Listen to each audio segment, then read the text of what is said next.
देखिए next topic है electric field due to a uniformly charge non conducting solid sphere. जरा समझने की कोशिश करो। हमने अभी बताया पहले कि नॉन कंडक्टिव इंस्ट्रूमेंट क्या समझता है कि यानी वो कंडक्ट नहीं करेगा इलेक्ट्रिसिटी। इसका मतलब ये नहीं कि उसके अंदर चार्ज नहीं है, चार्ज है। इसके पहले हमने आपको स्फेरिकल शेल बताया था। तो स्फेरिकल शेल में जब हमने चार्ज दिया था तो चार्ज पूरी शेल में यूनिफॉर्मली डिस्ट्रीब्यूट हो गया था आउटर सरफेस में। या अगर कंडक्टिंग सॉलिड स्फीयर होता तो कंडक्टिंग में भी जितना भी चार्ज दोगे वो पूरा पूरा आउटर सरफेस में आ जाएगा, अंदर उसके चार्ज नहीं रहता है। तो जो अंदर चार्ज नहीं रहता है तो इलेक्ट्रिक फील्ड भी वहाँ ज़ीरो होता है। ठीक है, अभी क्या हो रहा है कि नॉन कंडक्टिंग सॉलिड स्फीयर है, यानी कि चार्ज जो दोगे वो ठूस ठूस के पूरे स्फीयर में भरा होगा, पूरे स्फीयर में भरा होगा। ठीक है, तो पहले थोड़ी कहानी लिख लो। let capital R be the radius of an isolated non-conducting solid sphere, of an isolated non-conducting solid sphere। Isolated हमने इसलिए बोला कि चार्ज यूनिफॉर्मली पूरे सरफेस में हमने डिस्ट्रीब्यूट कराए हैं। Non conducting solid sphere whose volume charge density is rho. यहाँ पर चूंकि सॉलिड है, स्फीयर है, इसलिए वॉल्यूम इसमें होता है, इसलिए rho, volume charge density is row.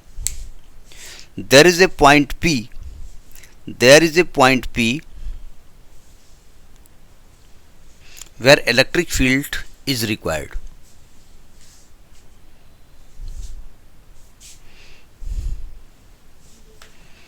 The total charge plus Q is uniformly distributed in its volume।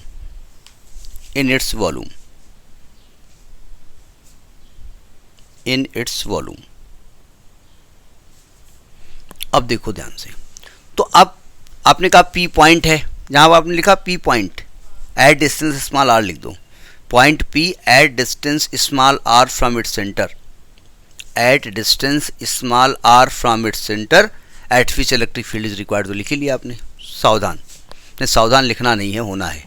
देखो ध्यान से, ये एक सॉलिड स्फीयर है और आपने इसको चार्ज दिया है, तो चार्ज पूरा का पूरा इसमें डिस्ट्रीब्यूट हो गया। इसमें प्लस दिखाएंगे नहीं, वरना बहुत ज़्यादा हुचपुच हो जाएगा।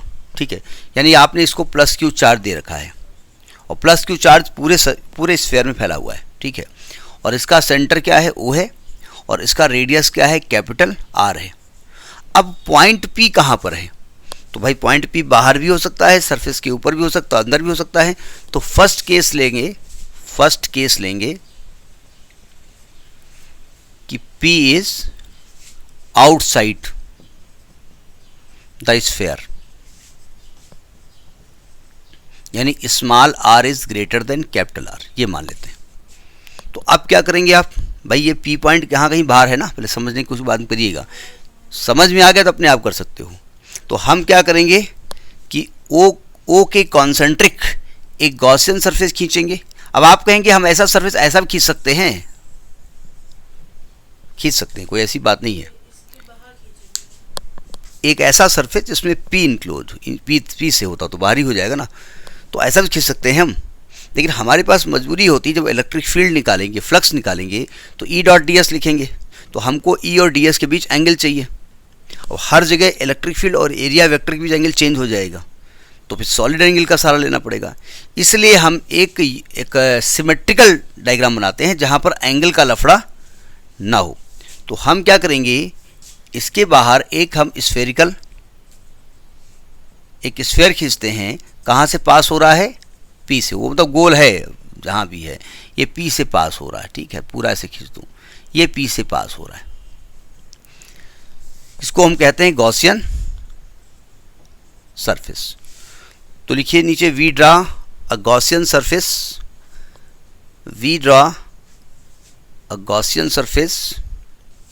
which is concentric sphere passing through P, अब देखो ध्यान से, हमने क्या किया, जो तरीका होता है कि इसका एक एरिया एलिमेंट लिया, ये यहाँ से कैपिटल R डिस्टेंस पर, स्मॉल r डिस्टेंस पर है, और हमने कहा ये इलेक्ट्रिक फील्ड है और ये एरिया वेक्टर है, ds लिख तो अच्छा लगेगा। तो एरिया वेक्टर और इलेक्ट्रिक फील्ड के बीच एंगल कितना होगा? 0 डिग्री। ठीक है, तो इलेक्ट्रिक फ्लक्स, मैं केवल गॉसियन सरफेस की बात कर रहा हूं, electric flux passing through the small area element, small area element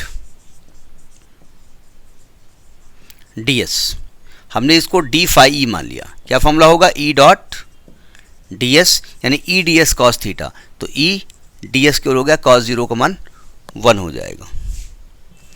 अब चूंकि आपको इंटायर गॉसियन सरफेस लेना है तो फ्लक्स इलेक्ट्रिक लेते, electric flux through entire Gaussian surface, entire Gaussian surface phi E, तो इसको इंटीग्रेट कर दो।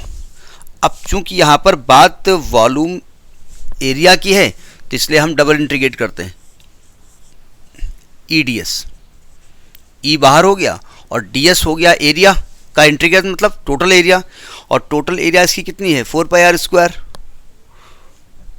वाह भैया, इस स्फीयर की एरिया क्या होती है? 4 पाई आर स्क्वायर। ये इक्वेशन नंबर 1 हो गया। ये इलेक्ट्रिक फील्ड हमने निकाला by Gauss theorem, by Gauss theorem. Phi क्या होता है? Q upon epsilon naught. तो इन दोनों इक्वेशंस को इक्वेट कर दो, इक्वेटिंग इक्वेशन 1 एंड 2, तो E into 4 pi R square is equal to Q upon epsilon naught, तो E बराबर जाएगा 1 upon 4 pi epsilon naught Q upon R square. ये इलेक्ट्रिक फील्ड आपका निकल के आया। ये एप्सिलॉन नॉट है, E नॉट ना लिख देना। इस फार्मूले को देख के कुछ याद आ रहा है? ये फार्मूला लग रहा है कि Q आपका यहां पर रखा हुआ है और यहां से R डिस्टेंस पे आप इलेक्ट्रिक फील्ड निकाल रहे हैं। आपने यही पढ़ा है ना कि electric field due two point charge, तो अगर पॉइंट चार्ज भी यहां पे चार्ज रखा होता तो इलेक्ट्रिक फील्ड वही निकलता। तो लिखिए जरा थोड़ी कहानी।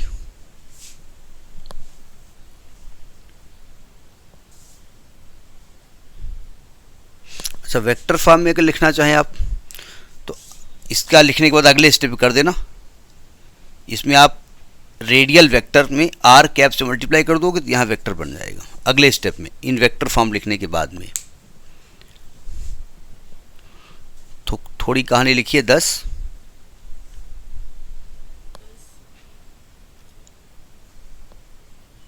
The value of E is the same, the value of E बोले तो electric field is the same as if the whole charge were concentrated at the center, were concentrated at the center। अब आप कहेंगे आपने volume charge density का use क्यों नहीं किया? जानबूझ के नहीं किया हमने, कर सकते हैं हम यूज़, हम किए दे रहे हैं, लेकिन यहाँ कोई ज़रूरत हमको नहीं आन पड़ी है क्योंकि चार्ज के बारे में पूरा ज्ञान हमको पहले से है। आप करना चाहो कर लो, तो हम किए दे रहे हैं फ़िलहाल। ठीक है, रब करें इसको, रब करना नहीं चाहते थे क्योंकि इन साइड में यही कैलकुलेशन चलेगा, तो डायरेक्ट लिखवा देंगे हम। देखो ध्यान से, अब हम इसको इक्वेशन नंबर 3 डाल दूँ। चूँकि ये जो गॉसियन सरफेस है ना, ये पूरा का पूरा चार्ज इनक्लोज कर रहा है और चार्ज के बारे में बताया गया क्यों चार्ज हमने दिया है, लेकिन मान लेते हैं हमको चार्ज नहीं दिया हुआ है। तो सरफेस चार्ज डेंसिटी क्या होता है? रो बराबर होता क्या है? चार्ज डिवाइडेड बाय वॉल्यूम, यही तो होता है ना। वो स्पेलिंग सही लिखी है, वो अपना सही कर लो। चार्ज किसका वॉल्यूम लेंगे आप? जिसको चार्ज दिया आपने। चार्ज किसको दिया? गॉसियन सरफेस को थोड़ी दिया है। तो इसका वॉल्यूम क्या होगा? 4/3 पाई आर क्यूब, तो 4 पाई आर क्यूब अपान 3 कर दो। तो यहाँ से Q का मान अगर निकालेंगे तो क्या आएगा? 4 pi R cube upon 3 into rho. तो Q की जगह ये वैल्यू यहाँ रख नहीं रहे हम। ठीक है, तो ये Q की जगह यहाँ ये वैल्यू हम रख सकते हैं। ठीक है, तो ये Q का मान है। ये केवल इस केस की बात मैं कर रहा हूँ, ठीक है। अब दूसरा केस ले लेते हैं, केस नंबर 2। पहले केस में ये पॉइंट कहाँ था? Outside. P is on the sphere, on the sphere, यानी कि अब स्मॉल r की वैल्यू किसके इक्वल हो गई? Capital R। तो यानी जहाँ पर इक्वेशन 3 है ना, वहाँ पर स्मॉल r को कैपिटल R कर दो। सो बाई इक्वेशन 3 E का मान कितना आ जाएगा? 1/4πε0 Q अपान कैपिटल R स्क्वायर। यहाँ भी चूंकि टोटल चार्ज हमको जरूरत पड़ेगी, इसलिए हमने वॉल्यूम चार्ज डेंसिटी का यहाँ यूज नहीं किया है। अब जरा ध्यान से समझिएगा। अब हम बात करेंगे इनसाइड की। अब इनसाइड यहाँ थोड़ा लफड़ेदार है। तीसरा पॉइंट लिखो, P is inside the sphere, P is inside the sphere. अब यहाँ पर थोड़ा लफड़ा है, उसको समझने की कोशिश करिएगा। इनसाइड द डायग्राम चाहे उसी में बना लेना या बाद में बना, तो सुनो ध्यान से। अब थर्ड केस में क्या है कि P इनसाइड है। मैं डायग्राम दूसरा बनाऊंगा, आप भी दूसरा बना लीजिएगा, उसी में कर सकते हो, ऐसी कोई बात नहीं है। देखो, अब आपका पॉइंट इनसाइड है, तो हमने क्या किया? हमने गॉसियन सरफेस उसमें खींच दिया।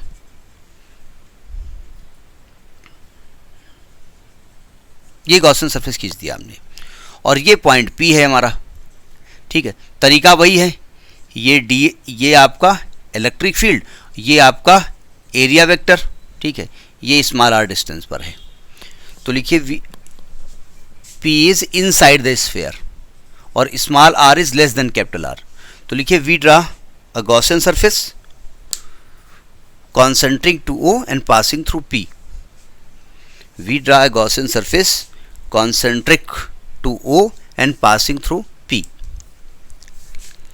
तो इलेक्ट्रिक फील्ड, पिछली पूरी हेडिंग है through the entire Gaussian surface. Direct कर दूं, काहे के लिए? Gaussian surface phi E. तो सरफेस इंटीग्रल करेंगे इसका, E dot D S. E और डी एस के बीच एंगल कितना है? 0 डिग्री। तो E डी एस कॉस 0 1 होता है, यानी E बाहर आएगा और डी एस हो जाएगा आपका 4 pi small r square. Equation number 1 डाल दो। या कहाँ तक इक्वेशन पहुँचा था आपका? 3rd पहुँचा था, तो 4th डाल दो। अब ज़रा सावधान, मैं अब गॉस का जो है थ्योरम लगाने जा रहा हूँ, by Gauss theorem. By Gauss theorem. ये बताइए, ये जो आपने गॉसियन सरफेस खींचा है, क्या इसके अंदर चार्ज नहीं है? क्या पूरा चार्ज क्यों है? क्यों? ये बाहर चार्ज इसके अंदर कहाँ है भैया? भाई आपने पूरे स्फीयर को चार्ज दिया था। हमने कहा चार्ज पूरे स्फीयर में यूनिफॉर्मली पूरे में डिस्ट्रीब्यूट हुआ है। एक मिनट भाई, और आपने तो इतना सरफेस लिया है आपने केवल, तो भाई बाहर का चार्ज इसके अंदर कहाँ है? इसके अंदर चार्ज तो चेंज हो गया। नहीं, क्या ये वाला चार्ज इस गॉसियन सरफेस के अंदर है? नहीं है ना भाई। मान लेते हैं इस कमरे में हर जगह लड्डू फैला दिए हमने, ठीक है। अब कमरे के बाहर हमने कहा जो कमरे से बाहर रहेगा उसको पूरे लड्डू मिलेंगे। कमरे के दीवार के ऊपर भी आ जाओगे तो लड्डू पूरे। और कमरे के अगर अंदर आपने थोड़ा एरिया ले लिया, अपना एक बेड डाल दिया ऐसे, तो अभी जितना वो बेड कवर करेगा एरिया, उतने तो लड्डू आपको मिलेगा ना। नहीं, वो एग्जाम्पल यहाँ फिट हो रहा नहीं फिट हमको नहीं मालूम। तो क्या ये वाला चार्ज इस गॉसियन सरफेस के अंदर है? गॉसियन सरफेस के अंदर नहीं है ना। तो गॉसियन सरफेस ने अब ये चार्ज पूरा थोड़ी इनक्लोज किया है, थोड़ा पार्ट बाहर हो गया है। तो हमने कहा गॉसियन सरफेस ने कितना इनक्लोज किया है? Q dash. चेंज हो गया ना। जब हम सेल की बात कर रहे थे तो सेल में पूरा का पूरा चार्ज बाहर चला गया था, यानी अंदर चार्ज था ही नहीं। तो जब हमने इनसाइड में गॉसियन सरफेस ड्रॉ किया था तो हमने कहा था इस सरफेस के अंदर कोई चार्ज है ही नहीं, तो वहाँ इलेक्ट्रिक फ्लक्स 0 था। अब लिखिए by Gauss theorem, phi is equal to क्या हो जाएगा? फाई इज इक्वल टू हो जाएगा Q dash upon epsilon not. ये क्वेश्चन नंबर 5 हो गया, जहाँ Q डैश क्या है? Q डैश है charge enclosed by Gaussian surface. Equation अब Q डैश अभी निकालेंगे, इक्वेटिंग इक्वेशन 4 and 5। तो यानी ये आ गया आपका E into 4 pi R square is equal to Q dash upon epsilon naught. तो E का मान आ जाएगा 1 upon 4 pi epsilon naught Q dash upon R square. Equation में इसको फिलहाल 6 डाल लीजिए। अब क्यू डैश का मान हम निकालने जा रहे हैं। देखो ध्यान से कैसे निकालेंगे, इसे केस पे हटाओ, सावधान।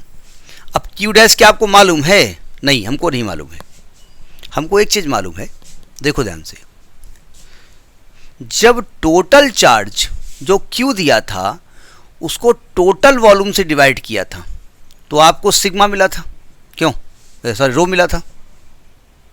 तो यानी कि अगर गॉसियन सरफेस को जो चार्ज दिया गया है और गॉसियन सरफेस का जो वॉल्यूम है उससे डिवाइड कर दो, दोनों इक्वल नहीं आएंगे। यानी Q upon 4 upon 3 pi R cube करें या Q dash upon 4 upon 3 pi R cube करें, वैल्यू सेम होगी ना? नहीं होगी सेम। तो यहाँ से 4 अपान 3 पाई कट गया। तो अगर हम इसको लिखें तो क्या Q upon R cube is equal to Q dash upon R cube, यानी क्यू डैश का मान आपका R cube upon R cube into Q हो जाएगा। लिख सकते हैं ना? रख दो। सो बाई क्वेश्चन 6 रखो यहां पर। ये सब इंटरमीडिएट का है प्रूफ, वहां चूंकि पढ़ चुके हैं लेकिन अब भूल गए भाई। E is equal to 1 upon 4 pi epsilon naught 1 upon R square और आएगा R cube upon R cube into Q. तो यहाँ से आर क्यूब से स्क्वायर कट जाएगा तो E का मान आ जाएगा 1 upon 4 pi epsilon naught Q R upon R cube. ये आपका वैल्यू होगी।